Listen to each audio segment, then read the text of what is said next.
This is Christoph Yalik. This is Just Janet. And this is K. Colley. And this is the Just Nuggets Podcast.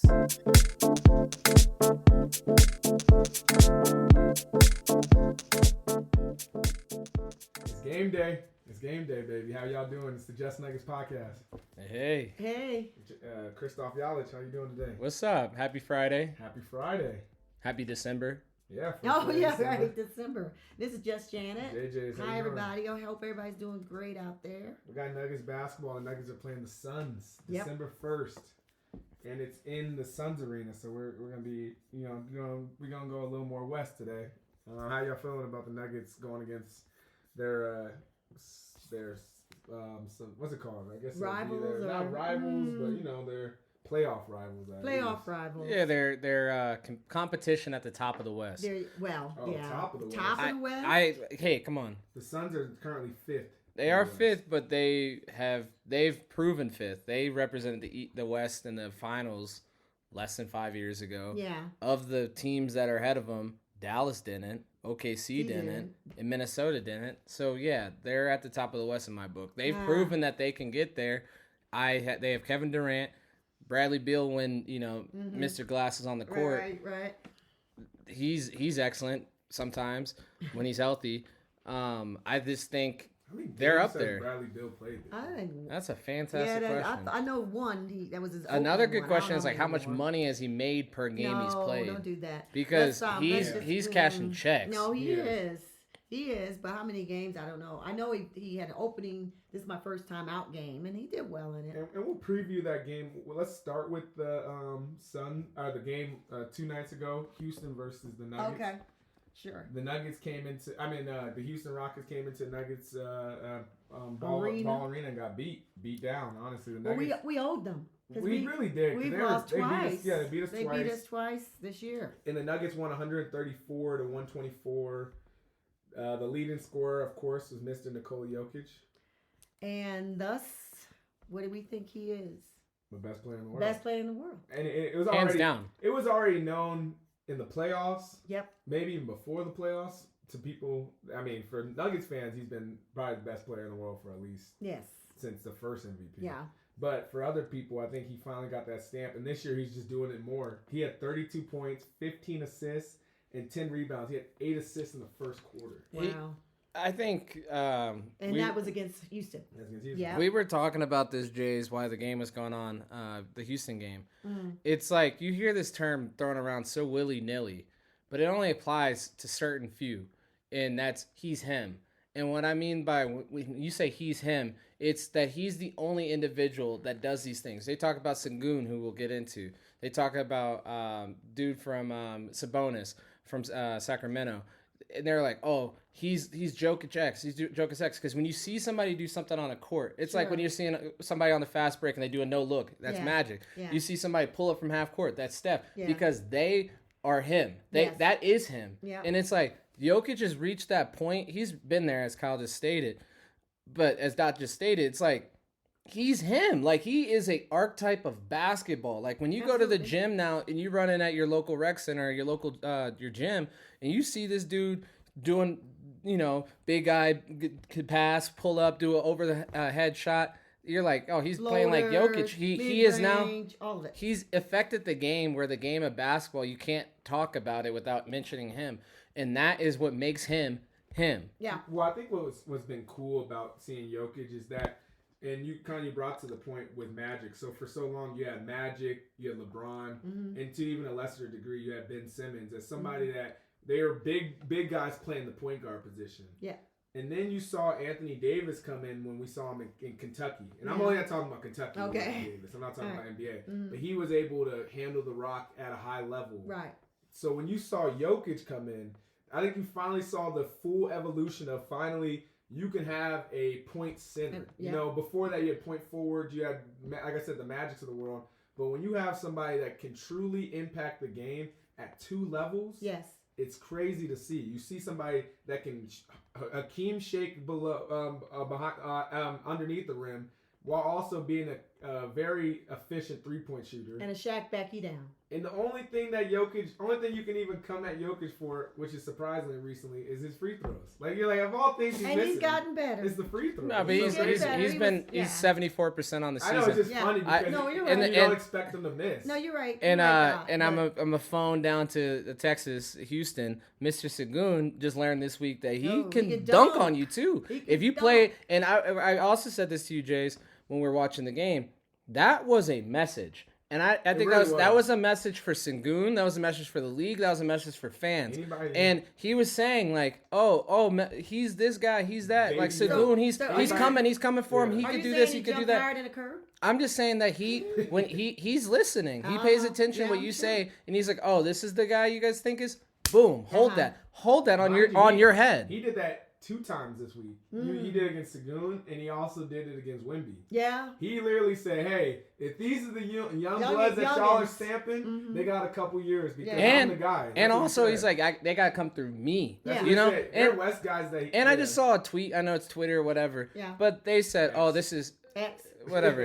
You know what I'm talking about. Formerly known as. Formerly known as. But it was like, this dude is the one Jokic stopper, and it was a picture of Sengun. And I said, come on, bro. In the 3 games... a picture of Howard either? Howard should have been... No, let's not do that. Let's not do that right now. I'm saying Sengun. That's what they're saying. That's who this stupid fans are saying. And I'm like, in two of the 3 games they played this season, yes, Sengun beat him 2 out of 3. Mind you, no Jamal Murray. Jamal Murray's there. They beat him. Right. That's an aside. That's an aside. But in 2 of the 3 games, he had a triple-double on your head. Yep, he did. So please tell me how you're stopping him. Right. And yes, you could say, well, he got the dubs. But when he had his second best player back, you guys lost by 10. Yeah. When you guys were truly out of it, that 10 looks nice because they were playing with their food at the end, and you guys made it. They closed the gap. Let me back up a little bit. Sengun is a good basketball player. I think he's absolutely phenomenal. Most people may not know who he is. So he's he's a second-year guy. He's from Europe. I don't know. I believe Turkey. The right position. And the guy's been balling. Like he's averaging like 22 points a game. Yeah. And he does a couple. And the reason why we're talking about Jokic and Sengun is because he does Jokic moves, but he has his own thing too. That he has that unique like 1 foot just lift up at the knee and shoot thing. Yeah. And it's not a Somborg shuffle in the way Jokic does like a turnaround and does it, or it's not like the Dirk where Dirk kind of like leans back and shoots. He has this new one that's his style. So and the guy can obviously pass and all that. So that's why people are seeing him. He's much undersized compared to Jokic. Jokic has a couple feet on him. He's 6'11" though. A couple inches on him. And you can just tell he's on the come up. He also has a couple MVPs and a finals MVP and a championship over him too. So anytime these people, even Embiid's got this season, Embiid has to win MVP again, and then he's got to go lead his team to a championship and win Finals MVP just to be back on par with Nikola Jokic. To be back on par. So that's what I'm saying. When you bring in Wemby and Sengun, and trust me, I think Sengun is dynamic. I think he's a phenomenal player. Yeah, he's from Turkey. He's 21 years old. I think he is absolutely on the right track to becoming one of those top tier centers in this NBA. But when you try to step to the king, and when I say not him, because he's a good dude, I heard nothing but praise. Honestly, he's on record saying Jokic is his idol. He's watching him. No, so it's nothing against Sengun. It's truly not. He ain't Chet.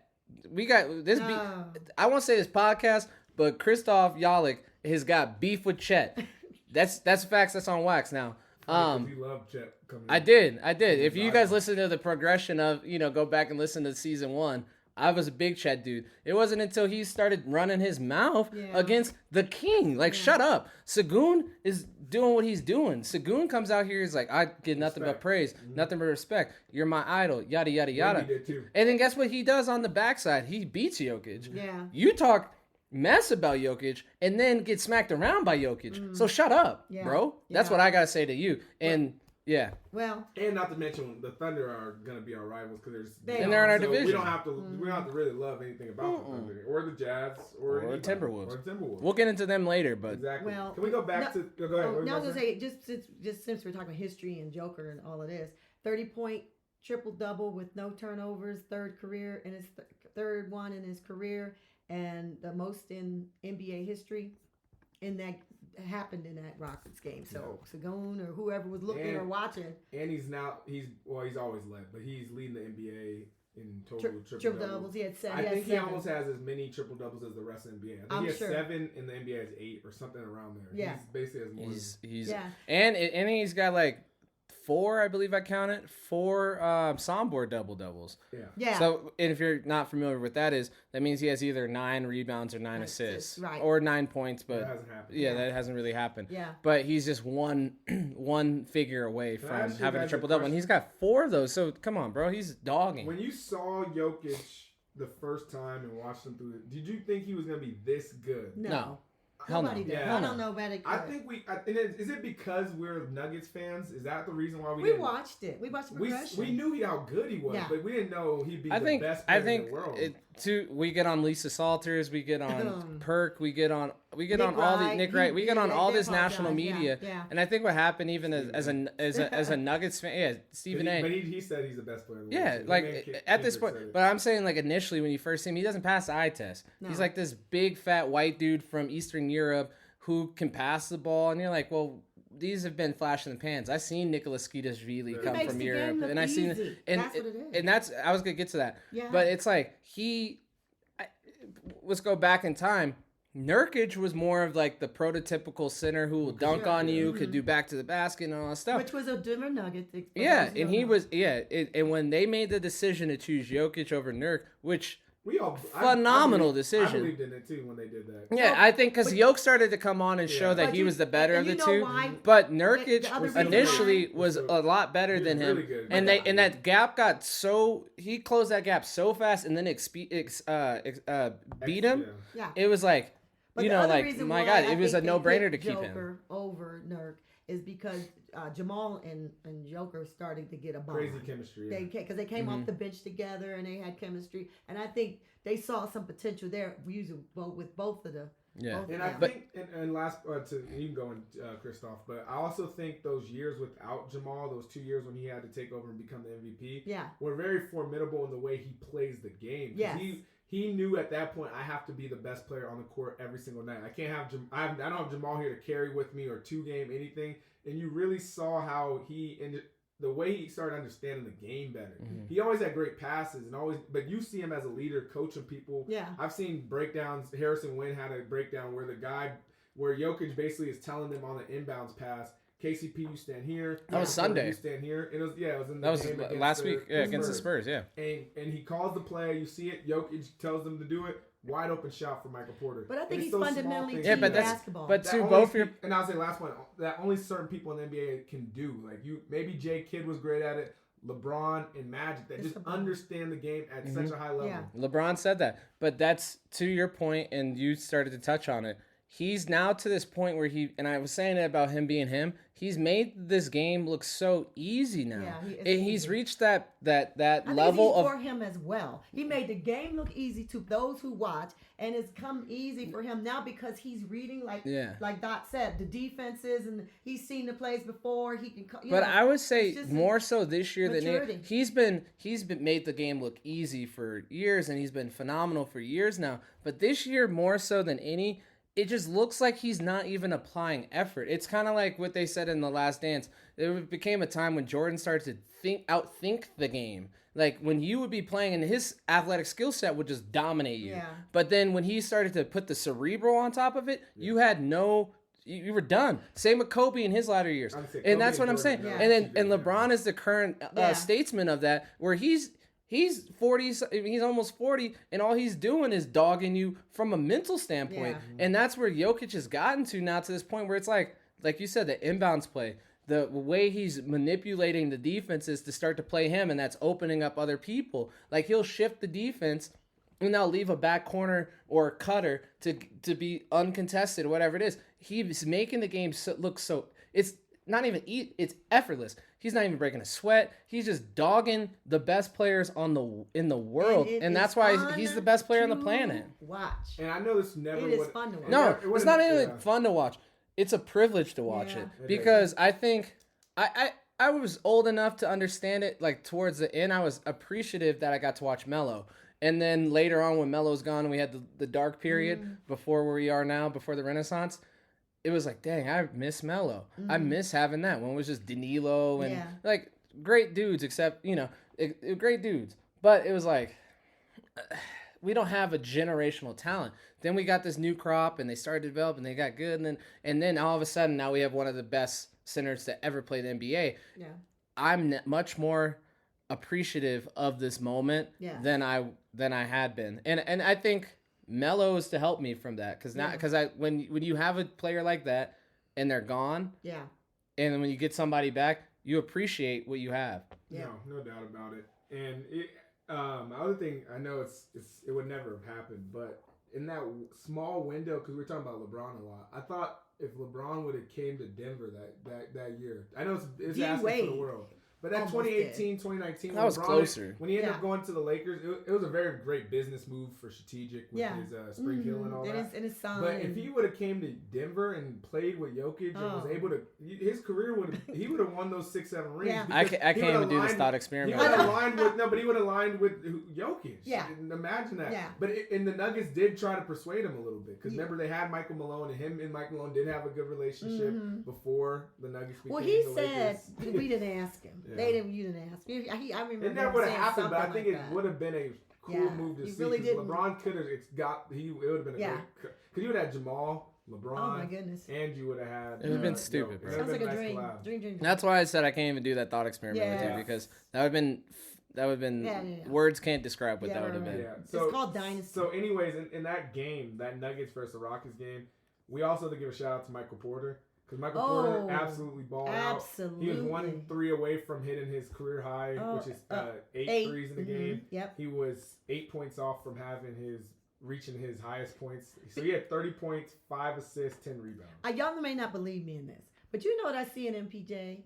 I think he saw Reggie Jackson and DJ ball out. On him. Yeah, and he's like, wait a minute. I could do that too. Mm-hmm. Because the very next game he played, he put it all together. Well, he said that too. Did he say it? He said that he felt like he didn't bring his best. He did say it. He said in that. LA, and he said he needed to come back. And yeah, and he's more than capable. Yeah, he is more. He is just more than capable. And we were joking about this when the game was going on. He is such a first quarter flurry. I know. He's like. He will dog you in the first quarter, if he's on first quarter, and then he'll dog you in the last 8 minutes of a game. Yeah. But that in between time, all he's doing is playing defense and getting rebounds. Yeah, right. And it's funny because what he'll have in the first quarter is what he'll have for the game. So if he has 12 in the first quarter, he'll have 24 for the game. Right. So he'll always match throughout the remaining 3 quarters what he did in the first quarter. And I know there's a fan or a listener of the show that is sitting here like, you guys are burying the lead. You haven't talked about it yet.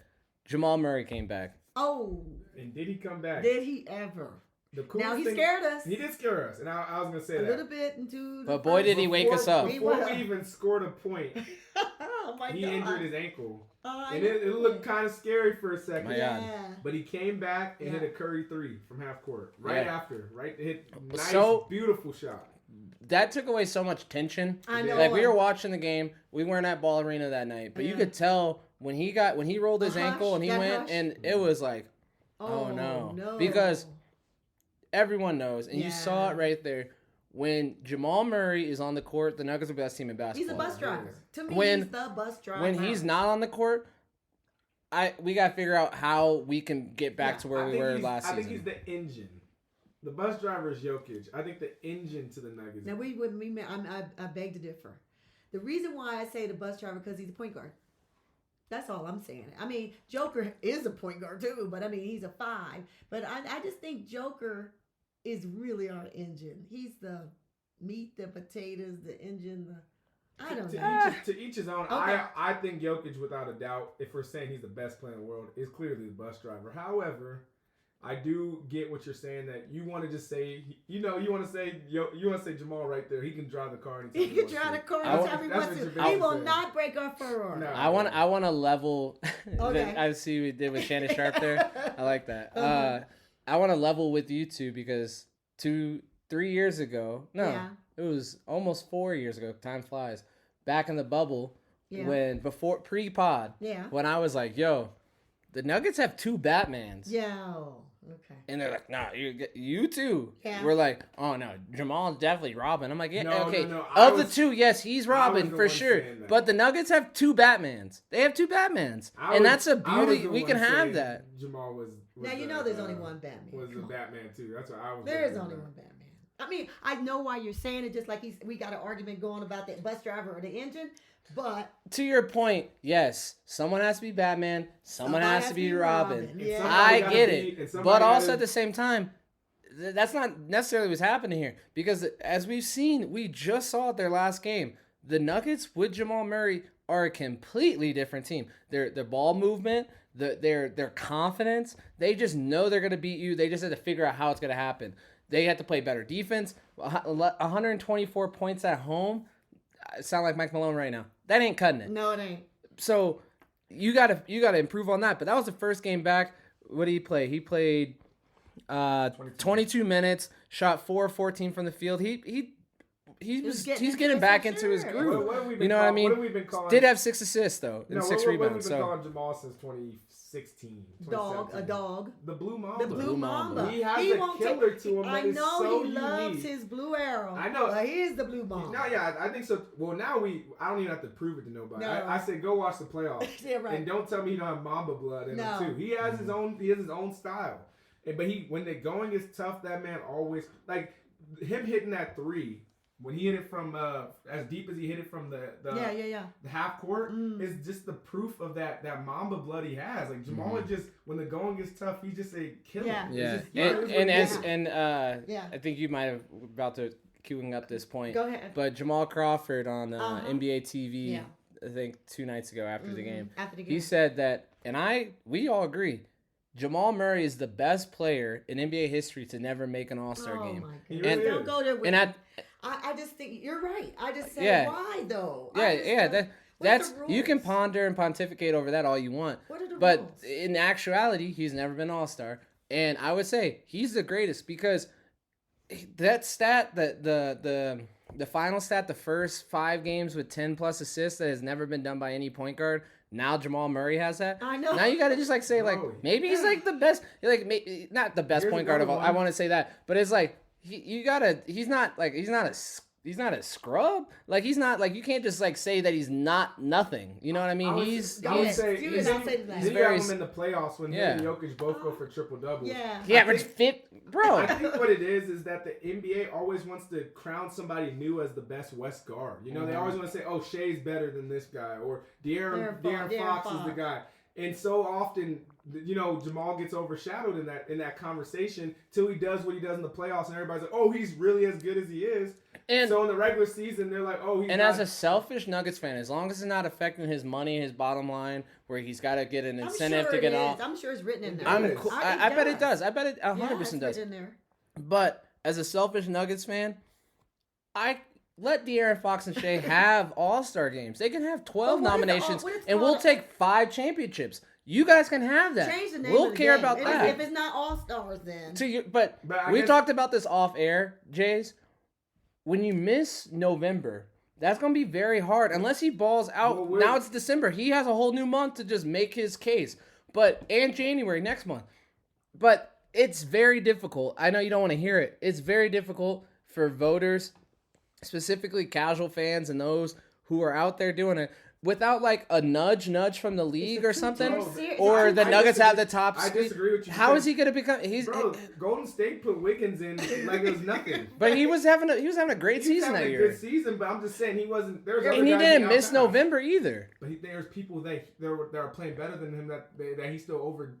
I'm just saying. My point is. To your second point, the coaches have to put him in. And I would say yes, I agree. It comes down to the coaches to put him in. Because the fans, if the fans had to look at it and be like, I'm going to pull up the West standings right now. De'Aaron Fox, Ant-Man, Shea, Booker, Luka, you know, all these players are going to get the fan and the Steph. I didn't even say Steph. Why they have coaches. That's why. And thank God they do, because that's what's going to be needed for him to get in. That's crazy. And it's blasphemous, and it's not fair, and it's not equal, whatever the BS you want to say, but it is what it is. And that's what we're looking at dead in the face. And I think Jamal don't really care. Once more, if it's not affecting his bottom line and his bag, why would he? Because he's like, I can't. Jamal, I bet if he was sitting in this room with us, he would agree with this. He cares about winning in May, June. No doubt. He doesn't No care doubt about playing a meaningless game in February in Salt Lake City or Indianapolis, wherever it is this year. Fans care because he's deserving of it. Yeah. He deserves it. And so you have a system called the NBA, and you can't get, good and well, one of the best guards you have in the NBA league as an all-star because you got hurt, injured, and missed some games in November. I get that you say he has the rest of the time, but it's unfair. Remind me who the coach of the All-Star game was last year for the West. Michael Malone. How many All-Stars did we have in the game? 1. AG didn't get in. Nope. Jamal didn't get in. Should have. We were the best team in the West with one player. I know. That's and incredible. yet, what did we do when it came to we were Rodney June and July? Where were we May standing? and June. May and June. Where were we We was standing? parading in July. Were we not at the Civic Center with a championship in our hand? Okay. So how is only one player getting an All-Star game? I know it's blasphemous. 100%. I trust me. I want Jamal to make it. I'm just trying to figure out the logistics of how he becomes an all-star. And the pathway, I agree with you, is through the coaches. Because through the coaches is the way he's going to get in. Because Anthony Edwards, Shea, Luka, Booker, De'Aaron Fox, those are just names that you hear pop off the page. Jamal Murray, I once more, I love it. He's become one of those players when the playoffs start, Jamal's here. How about this? Kitchen Can need to stand up, and Denver got to stand up. Yeah, for real. Yeah. What's up, Canada? What's up, Canada? Kitchener. Mm-hmm. Anyway, Toronto, really? To end this segment on the Nuggets, I think we also need to talk about Reggie Jackson. We need to talk about DJ, and what they did in that game against the Clippers. You gotta love it. I have a fantastic stat I need to find. So keep going. You gotta love it because they used to play for the Clippers, right? Yep. So they were coming back to their home, former team, and they wanted to show, and they did. Can I please read this stat? Go for it. I love this. Let me preference this. I love this stat. So the Nuggets, Reggie Jackson and DeAndre Jordan combined for in that Clippers game a couple nights ago. 55 plus points, 15 plus rebounds, 15 plus assists on 75 plus percentage from the field goal. And then also 75 percentage plus from 3-point percentage, right?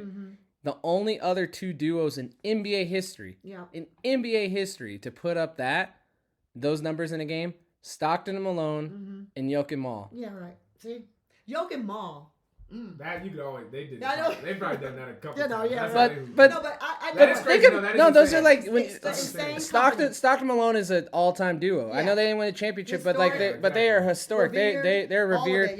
Jokic Mall, I think we're too close to it because I don't know what the rest. They had to be revered at this point. We have too much skin in the game to be like. We think that we're top 3, top 5 best duos of all time. Scotty and Jordan. And then you can start making the case they're right there. But that's me. Here's how I know we're revered. Okay, coach. You're coach of any team. Shaq and Kobe next. Yeah, any team in the NBA. What you gonna prepare for? You're gonna prepare for that 2-man game. They're gonna look and see is Jamal gonna be in there? Is Joker? They're gonna do it. So DeAndre and Reggie to get in that company, they were balling. They were absolutely Reggie balling. Jackson had 35 points, 13 assists, and 5 rebounds, while DJ had 21, 5, and 13. Wow. And it was marvelous because the Nuggets were down for a lot of that game. They were in it, but they were down. And then that fourth, they just took off. I think Michael Porter had a huge 3. Yeah. And Chris, your boy. Justin Holiday. What you got to say about him? He's been. I'm not gonna eat crow yet. You're not gonna eat crow. He's been playing. No, but I was gonna say to that point about the pick and roll. Reggie Jackson has proven in that month that Maul was not there. Right. Obviously, he's not going to be as sublime as the two. They don't have the chemistry, but he's efficient at it. And that was very promising. But in that game, that was the ultimate revenge game. And boy, was it sweet. The fact that the Clippers, they didn't want him. I guess they didn't want him. It was like they turned back the clock. This dude DeAndre Jordan was. You would have thought it was 2013. You would have thought it was 2013 the way he was booming. He's doing no look passes. He's dunking. He's shutting them down. They locked in, and that was amazing because you didn't have AG, Maul, or Jokic that game. Right. And they were at full staff. They were. They were at full staff, They and were. I believe PG only had 6 points. and I believe Kawhi had 30 some odd points. Kawhi was rolling. PG had 6. Want me to give you another stat? What's that? Since Chris brought you a stat. Okay. How many games have the Clippers won against the Nuggets since Paul Millsap? Oh my goodness! Got in the fight. In that fight in the bubble. I love the fight. What do you think? How many games do you think they've won against the Nuggets? None. One. 2. They're 2-17 against the Nuggets since the fight. God. Since that moment. And so you say if Vic Lombardi says the Nuggets are the Lakers' daddy, what does that make us the Clippers? Their grandfather. No. Goodness gracious. I don't even know what to call them. I don't know it either. I don't either. We just own them. Like I think the last thing before I know I said the last thing, but I think we have to talk Jokic and Wemby too, because the Nuggets did play the Spurs last Sunday. Yeah, we last Sunday. About that at all. We were there. I will say again, it's the thing about Wemby is he is really good. He's gonna be really good for a long time. What he did in that game was just the way he impacted it, and he's not even really there yet. Like you can tell he doesn't know where he's at on the court sometimes, but the way he plays the game is he's gonna be a dog. I also don't like that they play him. I like what Jokic did to him. Like Jokic cooked him, but I don't like how they play. Yeah, I agree with you. I don't like how they play him, to be honest with you. And it's Greg Popovich. So that's the most weird thing to me about it, because they haven't won in a long time. They're literally 3 no, they lost. Oh, okay. They're literally 3-15. Not good. He played Tim Duncan at the power forward for years. So they did. But Tim Duncan wasn't 7'4", Kyle. I know. I'm saying he was not 7'4". He's a bona fide center in body. In play, he tries to do, because that's, I don't want to sound like an old head, but like Kevin Durant and Steph Curry really made being tall and stretching the court alluring for basketball, and he's just that generation those are his the dudes, obviously. So he's not a Shaq back you down, or even Nikola when he can play out the block. Like the fact that Wemby doesn't play out the block at this moment, it's like watering down your vodka. He's a it's less like stature it's cat. you have less in stature cat to me. Anthony Towns. No. Carl Anthony Towns should call you and thank you for even putting him in the conversation. I understand why y'all saying this, but cat likes to play from way out down by the head. I was kidding. He doesn't use all of his ability when you're that far away from the No, he does rim. not. And I think that Anthony Towns. I know. Can we go to not Nuggets now? Because we're deep in it. Okay. Let's finish this game. Let's finish talking about Spurs Nuggets. I want to say about go ahead. No. I was gonna say only thing about Anthony Towns is that he just doesn't use his ability because he stays too far from the basket. And you're saying that's how Wemby is too. That's how. Oh, absolutely. 100%. I don't get why Wemby doesn't have why doesn't he just do like a 10 to 15? He could kill the 15 or the rebounds. All he has to do is learn how to do a couple of shakes and shoots. He could easily be a 30-point guy if he learned. He got to put muscle on. I'm surprised you didn't say that. I'm not going to say it anymore. And he's got to put muscle on. He's got to improve his mid-range game. Just for context, Giannis did. No, because Jokic had 39, 9, and 11 that game. And he wasn't always guarding Jokic, but when Jokic was guarding him, there's a soundboard, and it was one away from a 40-point triple-double too. When he was guarding Jokic cooked him in a lot of ways. Yeah. Wemby did get a couple blocks. I'll give him his credit. But because he's a lengthy dude. He's a lengthy dude, and I think it was funny because once more the podcast was at that game, and it was funny watching Jokic change in live time. Yeah. To this dude's got.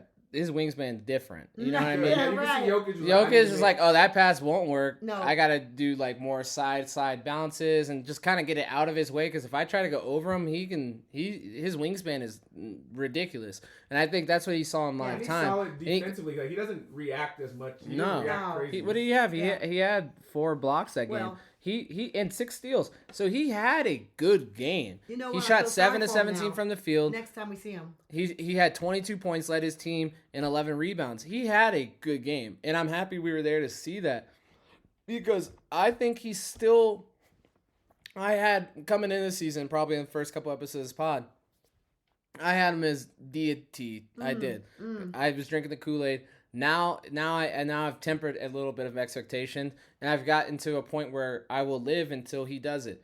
he's reached the prove it to me. Yeah, he is. And when you prove it, but I'm not you. I'm not just Janet. I'm not a hater. I'm not hating on it. I think he will do it. She's a Wemby. No, She's a Wemby hater. I think that he will do it. He's got to piece things together, and he will get there. Because the talent's there, the ability's there, he will get there. It's just when he gets it, the league's in trouble. Two things that we get into. Yeah, I'm not from Missouri. I'm not from Missouri, so he has to show me. That's why he's like, yeah, that's all I'm saying. Number two is I'm scared for him now because you made a great point, Christoph.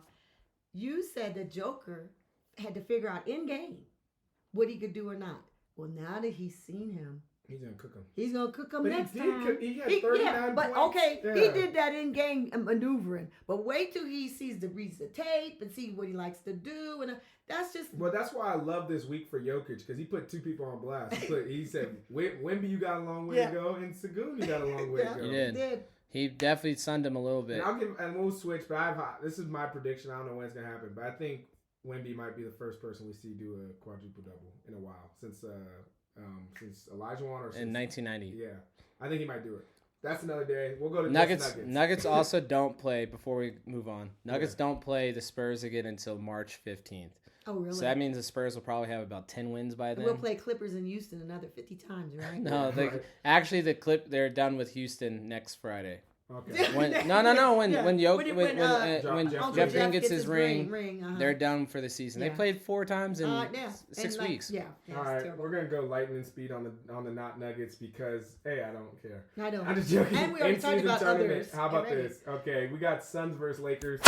We have Pelicans versus Kings. Oh, this is the end season tournament. This is the Elite Eight, IST, if you will. The quarterfinals. The Nuggets will beat the Suns probably tonight, so then the Suns will have to play the Lakers on Monday, is it? Or Tuesday? Yeah, I mean, tonight's game doesn't count towards anything. So as I think we mentioned it, Book's out. Book's out, yeah. He's resting for that. Yeah, so like they're kind of loading the deck for this game. Are you excited for any of these Elite Eight in-season games? Because in the East, it's the Bucks versus the Knicks and the Celtics versus the Pacers. If we're being honest, let's just be completely honest here.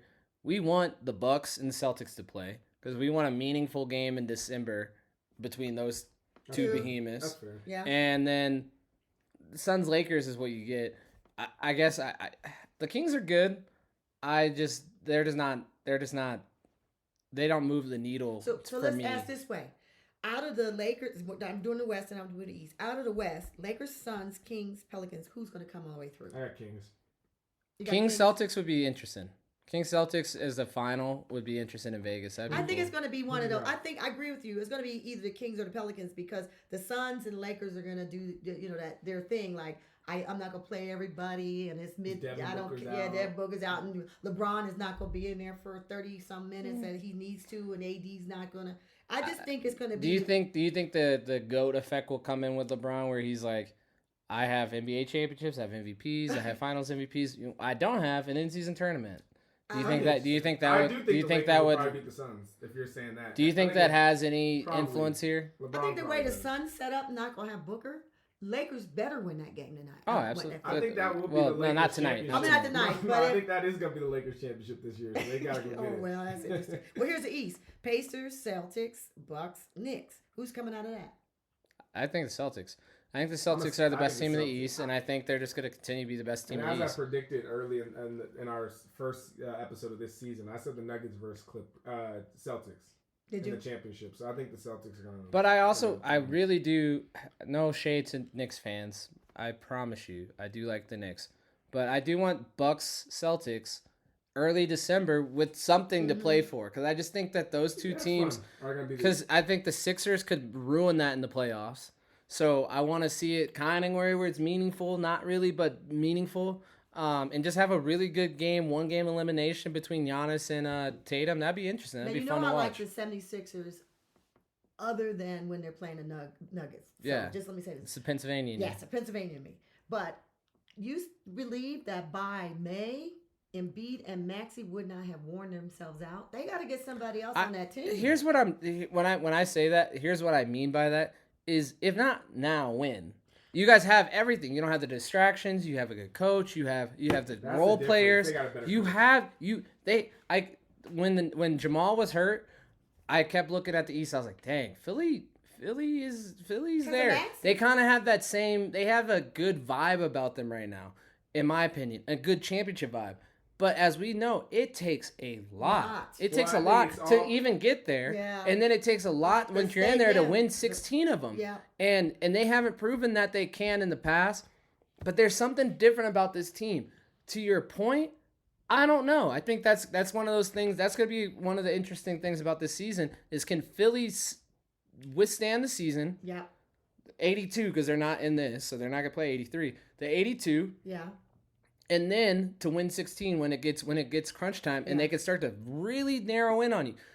A good friend of mine, if he's listening, Eddie, in college, he always used to say that athleticism will win you 50 games in this league. Like just being more athletic, you'll be a winning team in the NBA. Sure. But it's when adjustments start to get made on the fly, in the play, when the game focuses in on you, and they start to take away the things that Maxey does best. What is his counter move? What's his counter punch? What is Embiid's counter punch? And that is what I don't know about the Sixers, and that is why I can't answer your question fully. But I was saying that what makes the Nuggets good is the way they can slow down that game too. That's why I think we were when we talk about playoffs and all that. That's why the Nuggets were able to win the championship. It's like their game is fit for that slow down, methodical, pick your tongue apart kind of. We can do both. Yeah. We can play half court and we can run with the best of them. Yeah. So what about Orlando, Chris? Are you a fan of them? I mean, you said you're happy that they're second in the East. Okay, here's my thing. You guys know this. If you guys listen to the pod, and you two obviously know this, it goes Nuggets, huge drop, and then the Orlando Magic. So from that, I'm happy they're playing well. They're 9-1 in their last 10, won 8 straight. They beat the Nuggets in that. Aside from that, no more. I mean, but don't make me rub it in. I don't. I hated that they beat the Nuggets, but it happened. They're number 2. They're kind of like you've seen that meme where it's like all the soldiers and the one soldier is a clown. They could be that because right now the top 4 goes Boston, Orlando, Milwaukee, Philadelphia. Which one of these things is not like the other? We'll see. Yeah. But I think all the drafting high. And they have the young talent, Paolo Banchero, Kyle's favorite player, Jalen Suggs. Minnesota they got Cole Anthony. They got the dude Franz Wagner is balling out of his mind right now. I think this. I'm very pleased that they have this early success. But as I've been telling you a lot recently, it is November. They're on an 8-game winning streak too. Now December. It's November, and you just posed a question: can Maxey hold this up at Embiid? These Maxey and Embiid I've seen in the playoffs. Yeah. I've seen them eliminate only one person, but I've seen them eliminate a team. Orlando, you guys got to figure out. And I said this ad nauseum last season of the pod, but it is one of my core principles in basketball, specifically playoff basketball. One of the hardest things to do in any sport, but specifically basketball, is in someone's season. I haven't seen Orlando in this configuration in someone's season. Yeah. So, the other thing, too, is to get back to your NFL, is contenders, pretenders. That's what you're saying. Who's a pretender and who's a contender. Yeah. So. And I would say in the West, the top 4, let's just stick to top 4s. Minnesota, Denver, OKC, Dallas. Who would you say is the pretender there? In the West? Yeah. Only top 4s, though. So, Boston, Thunder, Milwaukee. Bro. You talking about the West or the East? You think the Thunder or the pretender there? Pretender, yes. They're gonna be falling. You don't like Giddey in the game? No, brother. I would go with OKC there because Dallas has been there before. So Minnesota went there to the playoffs at least. I think Thunder are good. I just don't think they're gonna beat. I think they'll fall down. I think you'll see the Suns come up a little further, Kings come up further. I think your question you posed to me about Maxey and Embiid actually means more to Minnesota. Can that core keep it up for the entire season? I think they can be just because they have good players. Nas Reed is playing out of his brain. Cat's is a good basketball player, regardless if you like him or not. This is Rudy Gobert, they say, is the #1 defensive player of the year right now. And KCP. I say KCP, but yeah. they're not even putting him in the. I know it's just dumb. But you know what it is this continuity. You know, that you have to factor that in. Like Maxey and Embiid have played together now for a little bit, so they know where everybody is on the court and where they need to be and where they want to get the ball and all that. I think Minnesota's starting to gel that way too because now they've been to the playoffs. They got through some stuff. They had some. Yeah, they're gonna be. They're on that. So they would be more legit than anybody else. Legit. So you say. They're going to be OKC is a fraud in the contender pretender. And speaking of a team that is not fraud, but is playing really, really bad right now, Golden State Warriors. I only have. People are putting a dent in their dynasty. Is the dynasty over? Yeah. Yes. Because sadly, and I heard someone else say this point. I don't know who it was, so I can't fully attribute it to them, but it wasn't mine. No one knows when a dynasty ends. No, they don't. No. You know, you can know when a dynasty begins. Like jumping ship to football. Jumping ship to football.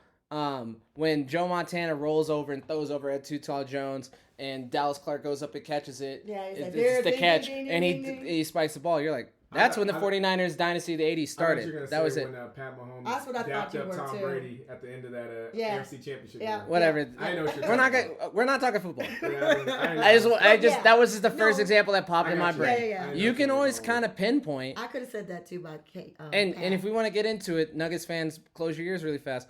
Their dynasty started when they beat the Nuggets in that series, and then they switched coaches and they got Steve Kerr. So that's what you can kind of say. That's when their dynasty started. That's when their dynasty started because they were like, "Oh, we can win! Like, oh, if we do this, oh, we can." Yeah. They got that confidence. And they got the name. They got the confidence. They got the confidence there. So you can always look back and be like, "Oh, that's where." But you'd never know when a dynasty ended. You know, unless it's like the Bulls where it's like done. You know. Yeah. You don't necessarily know when it ends. I'll give you a stat for Golden State.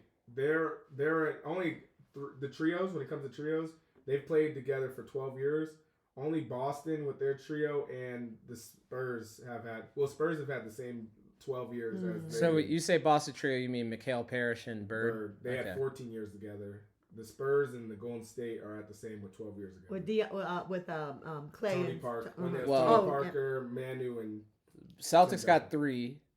They got 4. Yeah. And when I say they, Spurs got 4, and Golden State got 4. So it's a good dynasty. Yeah. And with that being said, 2 minutes remaining. 2 minutes remaining.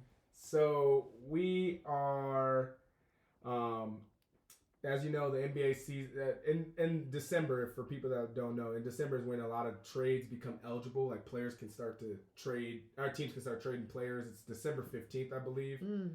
And so I want to know, what has been your Nuggets' favorite mid-season or in-season trade?